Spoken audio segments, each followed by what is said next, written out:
The core is really our values as Christadelphians.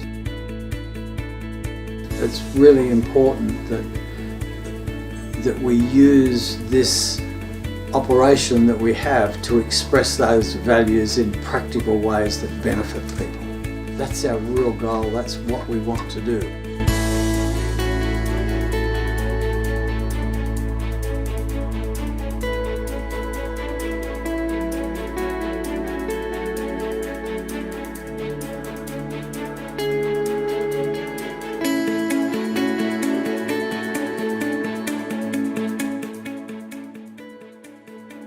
It was something new for Christadelphians to have their own home for the elderly, so it was quite an exciting thing.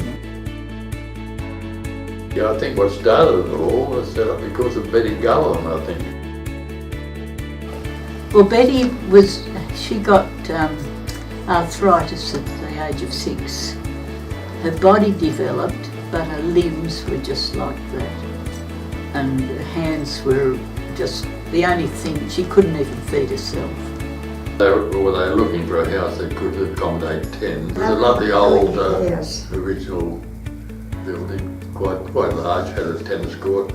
And of course, buying the house like that, the government were not involved at all, so the whole thing was financed by the Christadelphians.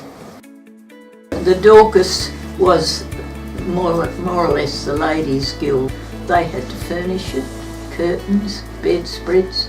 They made everything and purchased all the kitchen utensils and china and crockery and everything else.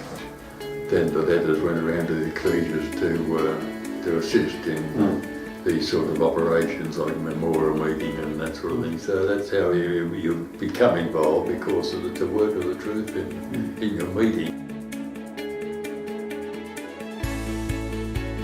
I first came here 81 years ago, and my auntie owned number 11 Queensbury Road.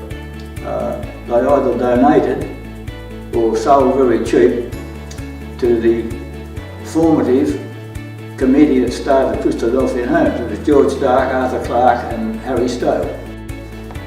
So Strathfield became redundant. And I used to, John Dawson was administrator, he used to ring me quite often, "Do you want a job?" I said, "Oh, what have you got in mind?" He said, "Can you go over to Strathfield and sell everything we've left behind?" So I was on the board for about 12 or 18 months, and I used to carry the books for the homes in a suitcase. But then June wanted to retire, so they put the job on offer for accountant. So when June Errington retired, I came on. Best thing I ever did. It was a wonderful job. If you get the opportunity, take it. We could see that to be really successful, we needed to grow the organisation and make it bigger. And I think our first target that we had was to get to 300 beds.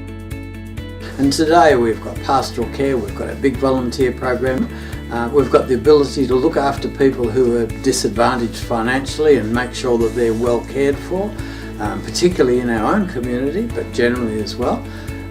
And we couldn't do those sort of things if we weren't an efficient, profitable organisation. At the moment we've got this new program that we're running to really try and define that culture in terms of day-to-day attitudes and actions for every person that works for us. So this culture change program is very, very important. It doesn't matter whether you work in the kitchens or whether you're a nursing aide, who you are in the organisation, we want you to feel that you are personally really important, and you are. Every individual's important, and their attitude and the way they treat our residents and the way we listen to people's problems and try and help them is all about success. Already we've got a good reputation in the industry, and that reputation is pretty precious to us, and we'd like to make sure that everything we do only enhances that, because we genuinely do care. And everyone that we look after, they've had incredibly interesting lives, and it's nice to be able to sit and talk and understand and try and empathise with them so that they feel better, they feel that we really do care.